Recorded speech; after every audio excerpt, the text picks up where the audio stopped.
ছোট্ট গ্রামের এক কোণে ছিল একটি খড়ের চালাঘর। সেই ঘরের একমাত্র বাসিন্দা ছিল সুধা ও তার একমাত্র সন্তান অনিক। সুধার স্বামী শহরে কাজ করতে গিয়ে আর ফিরে আসেনি। কেউ জানে না সে কোথায় গেছে, বেঁচে আছে কিনা। তখন অনিকের বয়স মাত্র 2 বছর। সেই থেকেই সুধাই অনিকের মা, বাবা, সব কিছু। সুধা সকালবেলা উঠেই নদীতে গিয়ে কাপড় কাচত।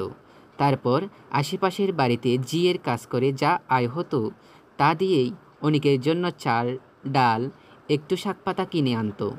নিজের পেটে না খেলেও অনিকের পেট যেন ভরে, এই ছিল তার জীবনব্রত। অনিক সেই ছোট্টবেলা থেকেই মেধাবী ছিল। গায়ে ভালো জামা নেই, পায়ে জুতো নেই, কিন্তু স্কুলে কোনোদিন অনুপস্থিত হয়নি। তার চোখে ছিল একটাই স্বপ্ন, বড় হয়ে মায়ের সব কষ্ট দূর করবে। মাঝে মাঝে রাতে মা আর ছেলের কথা হতো। মা, আমি বড় হয়ে কি করব জানো? কি করবি বাবা? আমি অফিসার হব, তুমি আর কাজ করতে যাবা না। সুধা শুধু হেসে দিত। তার কাছে অনিকের কথাই ছিল শ্রেষ্ঠ স্বপ্ন।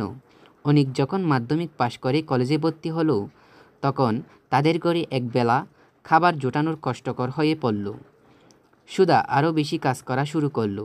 অনিকও ছোট বাচ্চাদের প্রাইভেট পড়ানো শুরু করলো, কিন্তু লেখাপড়ায় সে কোনোদিন ফাঁকি দেয়নি। একদিন অনিক শহরে একটা স্কলারশিপ পরীক্ষায় অংশ নিল। মাসখানেক পর ডাক এলো, সে নির্বাচিত হয়েছে। তাকে ঢাকায় যেতে হবে।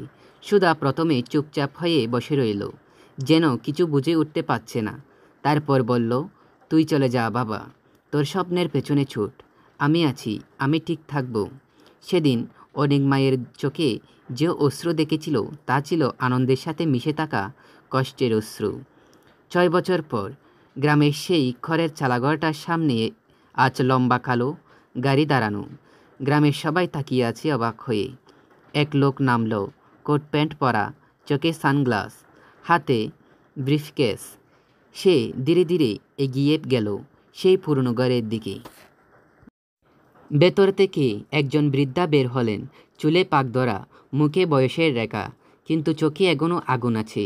লোকটি হাঁটু গেড়ে বসে বলল, মা, আমি ফিরে এসেছি। সুধা কিছু না বলে অনিককে জড়িয়ে ধরলেন। মা ও ছেলের চোখ দিয়ে জল গড়িয়ে পড়ল। আজ আর কোনো অভাব নেই, কষ্ট নেই। আজ তাদের জীবনের সব অপেক্ষার অবসান। অনেক তার মাকে শহরে নিয়ে গেল, বড় ফ্ল্যাটে, আরামদায়ক জীবনে।